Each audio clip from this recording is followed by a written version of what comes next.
Hi, it's Kathy Hampton here from Wellside Retreats, Wellness and Healing Practices. I help Black women move away from what's no longer serving them, help them move to a better place, a better place for their mind, body, and soul. So, this video today is about the real deal, the nitty gritty about relocating to Porto, Portugal. All right, before I get started though, I want to let you know that it would really be appreciated if you like this video to like it, subscribe, and ring the notification bell so that you'll be made aware of when a new video will be uploaded. I talk about wellness and healing practices and also retreating, but wellness and healing practices will make you more aware uh, of what you might want in your life if you are feeling stuck, stagnated, unhappy with how your life is going. And so if you like that, please do me a favor and like this video.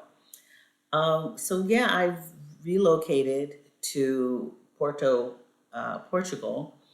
I am no longer in a vacation mode. I'm no longer scouting out a country to locate to. I'm no longer on sabbatical. I am living abroad, and I've chosen Porto, Portugal, to live. How long I will live here, I'm not sure in Porto or in this space. But I had a dream of finding a place, a base, so to speak, where I could live and travel Europe, Africa, and other places outside of the United States. And um, I have made that dream come true. And now it's time to live the dream, right? Living the dream. I declared it, I said it, I did it, I did the work to get here, and now it's time to live it. And what I've realized in just the month that I've been here, just 1 month, a little over a month since I've been here, is that I wanted to share what I realized that you have to maybe prepare for when you are living someplace as opposed to vacationing or, here visiting for an extended period of time or any place. I'm not just talking about, well, yeah, I am talking about just Porto right now. But to keep in mind, if you are going to live abroad somewhere else, there are some tips that would suit you generally. So I've made a list about what you do, and it really is, not earth shattering or anything, but maybe helpful. I want to be helpful um, to kind of prepare you if you, in fact, thinking of moving abroad. You've done all the steps with visa processes. You've maybe even looked around and scouted out places that you want to live in the city of your choice in Porto. That's what I did. I had to find an apartment in order to satisfy the visa requirements. It had to be a registered apartment or dwelling. It couldn't be an Airbnb. It couldn't be temporary housing. It had to be a uh, an apartment or a dwelling that was registered with the finance office as something that is a habitat to live in, as opposed to temporary housing like a hotel or a guest house or an Airbnb. So I did all of that. I found something that was suitable for me. And so I've gone through all of that, those preliminary things to get here, making sure I forwarded, shipped some items to Porto. My first shipment of of 8 totes arrived 2 weeks ago, and I had luggage that I came with. I had 6 suitcases, 6 pieces of luggage, various sizes, and a backpack. Um, but once I got here, the living actually began. Once I landed, um, it it was it was the real deal. When you land, you have to do all the things. So I found someone. I was given a name of a driver who would pick me up and bring my luggage to my apartment. I had my keys and open the door, and I had an empty space. It wasn't furnished.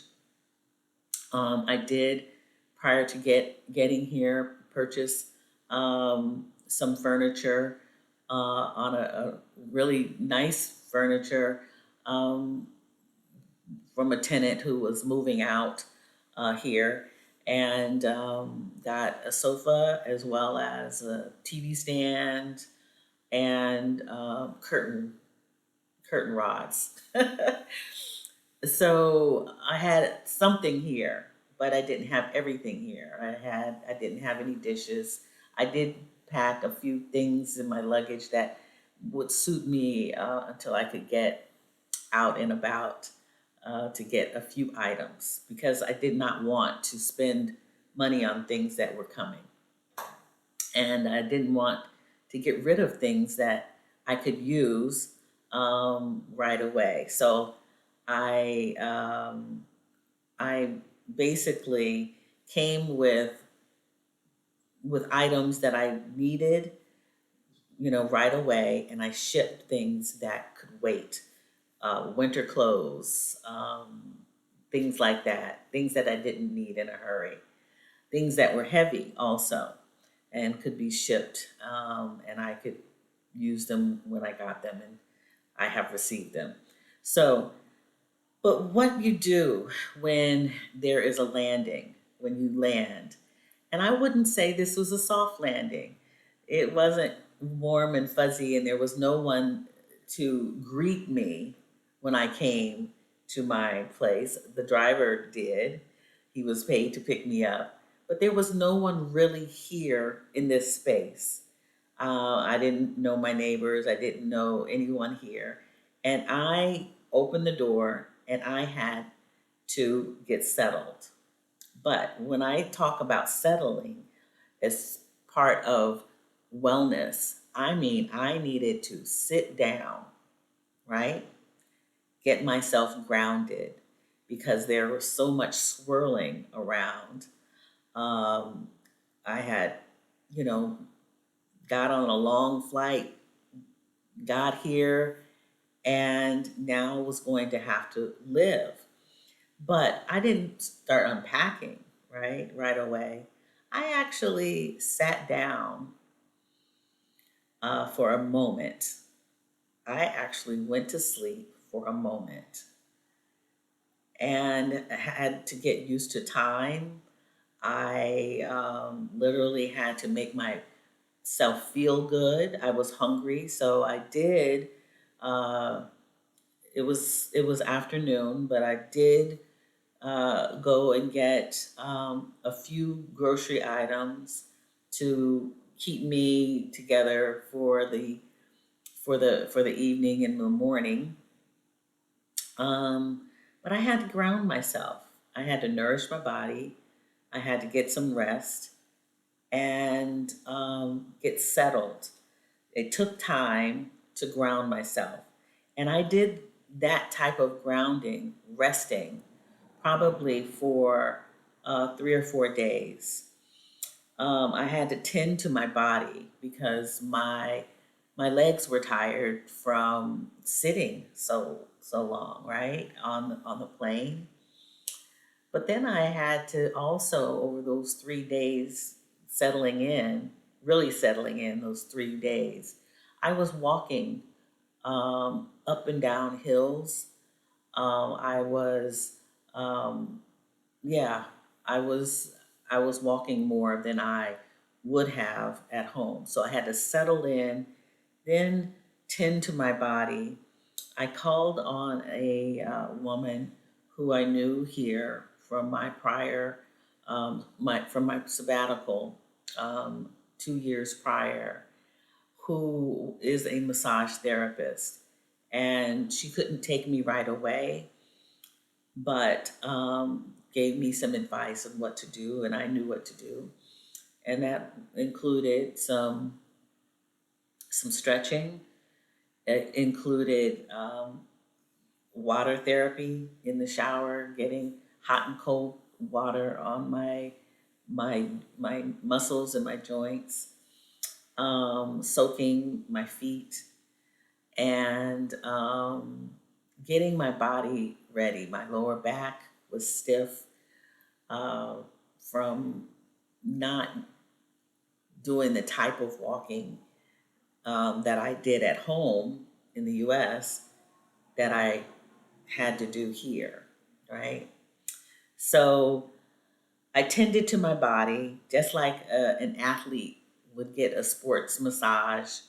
I now have had 3 massages, one each week, um, to deal with the change that your body actually would go through, to help soreness, lower back, tension, and really to help me feel better. Your circulation, my circulation, sometimes is affected, especially if you're flying for long periods of time, you're walking more. There's heat. The temperature here has been very, very hot, just as it is in other parts of the world. But I came here, and it's a humid heat, um, with a breeze quite often, which is relieving. But the sun is very intense. So I've had some inflammation, some swelling.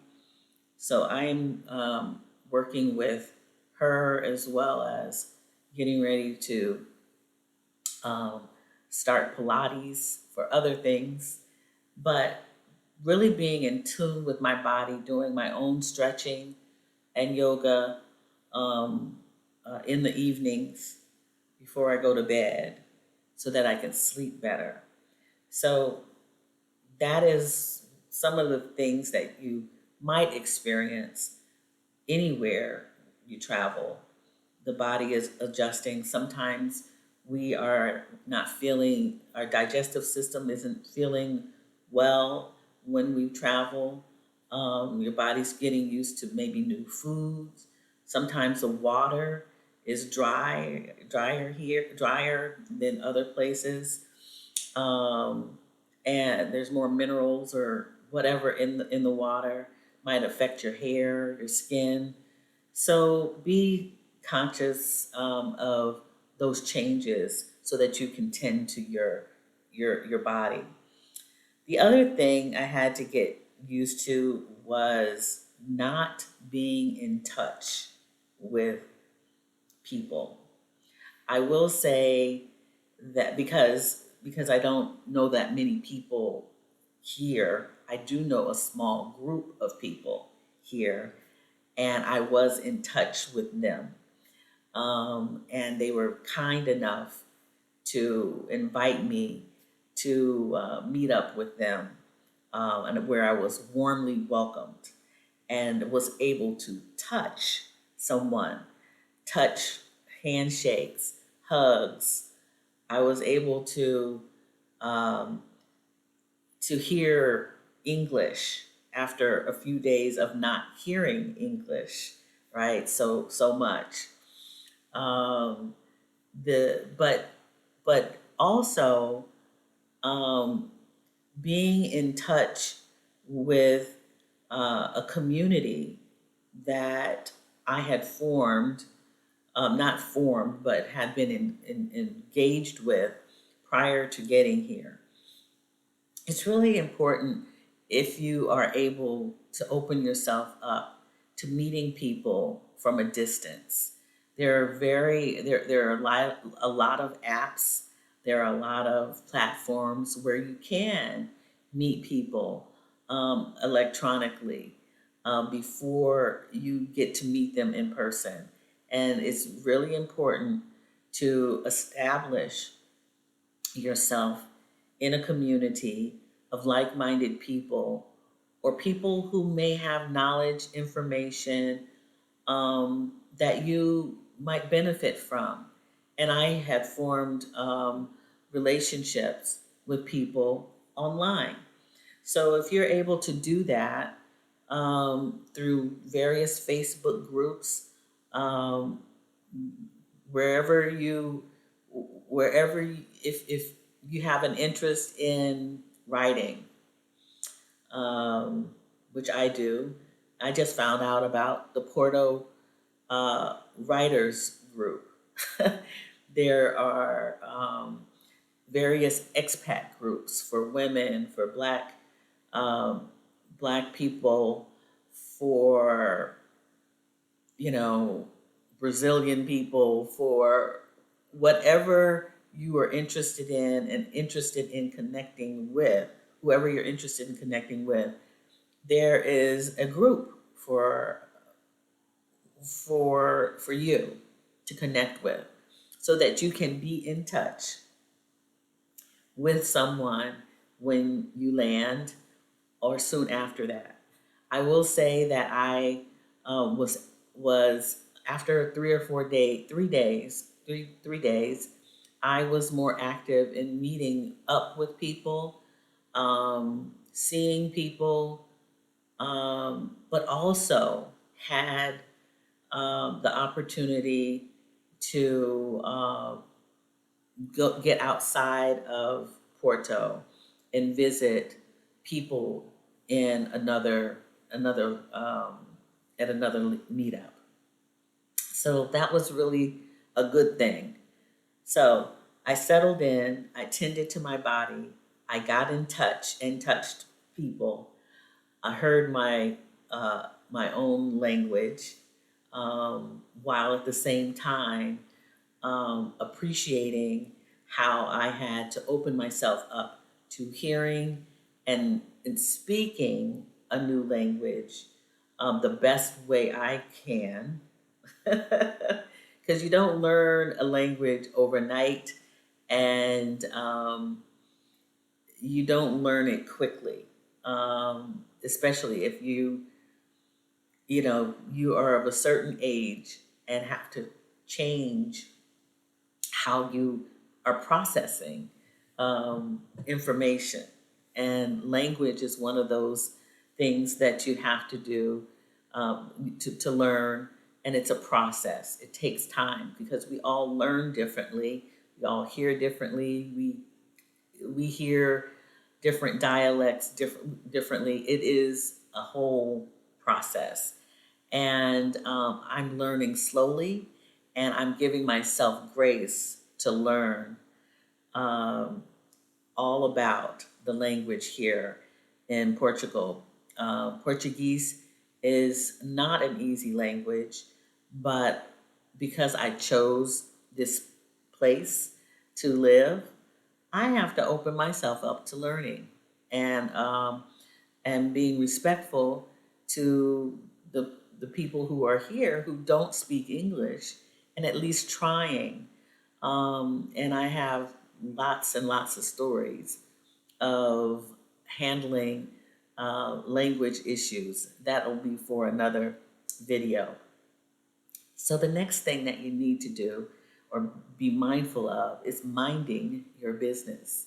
When I say this, I'm talking about truly getting down to business, the real deal of what you have to do when you at least land in Porto or Portugal. You need to make sure your banking documents are ready, to go if you haven't done so prior to um, doing that before. Oh wow, something is beeping here. Hold on here,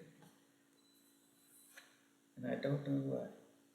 But minding your business, banking, other services like um, oh, the services would be your internet.